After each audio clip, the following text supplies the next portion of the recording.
जब महर्षि दधीचि का चीता जलाया जा रहा था, श्मशान के वातावरण में एक गहरी शांति थी। उनके शरीर से विदीर्ण होने वाली आंच सिर्फ उनके तन को ही नहीं, बल्कि उनके आत्म बलिदान को भी जला रही थी।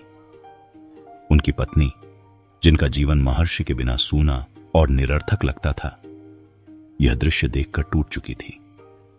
उनका दिल भाई थी, जो कभी प्रेम और समर्पण से भरा था, अब खाली और निराशा से अभिभूत हो चुका था। वह अपने 3 साल के पुत्र को पीपल वृक्ष के कोटर में रखकर चिता में सती हो गईं। उनका यह कृत्य न केवल त्याग का थी, बल्कि पति के वियोग में आत्मनिवेदन का प्रतीक बन गया। पत्नी का इस प्रकार सती होना एक ऐसी घटना थी जो स्वर्ग में भी गूंज उठी। दोनों का बलिदान अमर हो गया।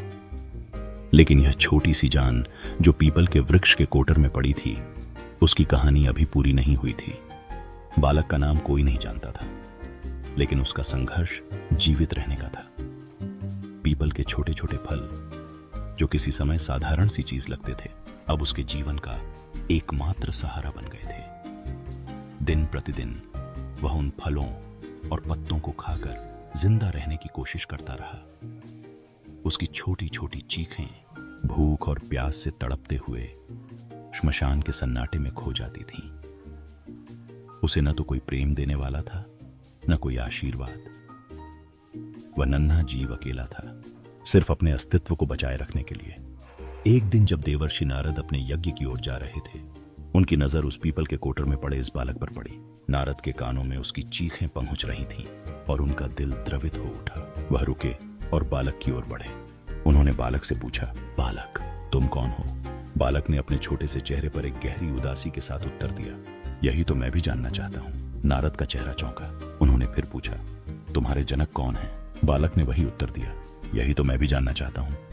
नारद ने अपने दिव्य दृष्टि से बालक की आत्मा को देखा और फिर वह गंभीर हो गए।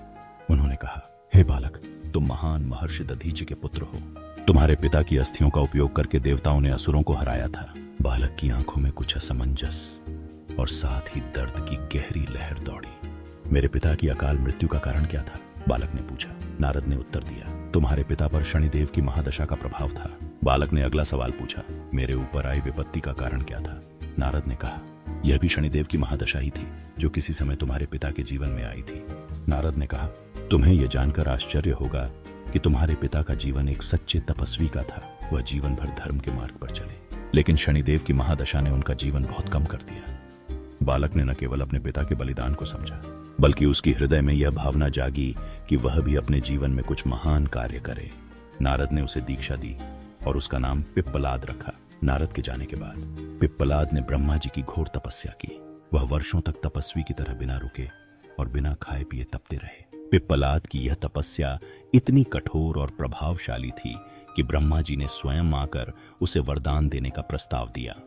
ब्रह्मा जी ने पिप्पलाद से पूछा, बेटे, तुम्हें क्या वर चाहिए? पिप्पलाद ने अपनी आंखों में आक्रोश और पीड़ा को समेटते हुए कहा, हे ब्रह्मा, मैं चाहता हूं कि मुझे एक ऐसी शक्ति मिले जिससे मैं अपनी दृष्टि मात्र से किसी भी वस्तु को भस्म कर सकूं। ब्रह्मा जी ने उसकी तपस्या के प्रभाव को देखा और उसे यह वरदान दे दिया।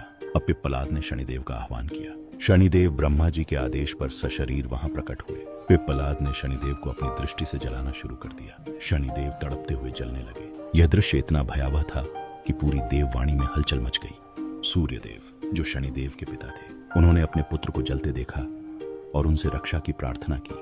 सूर्यदेव ने ब्रह्मा जी से विनती की, हे ब्रह्मा जी, इस लड़ाई को रोकिए। शनिदेव मेरे पुत्र हैं और मैं उन्हें इस दंड से मुक्त करना चाहता हूँ। ब्रह्मा जी स्वयं पिप्पलाद के पास आए और विनय की, हे पिप्पलाद, मैं तुम्हें वरदान देने के लिए प्रस्तुत हूँ, लेकिन तुम शनिदेव को छोड़ दो।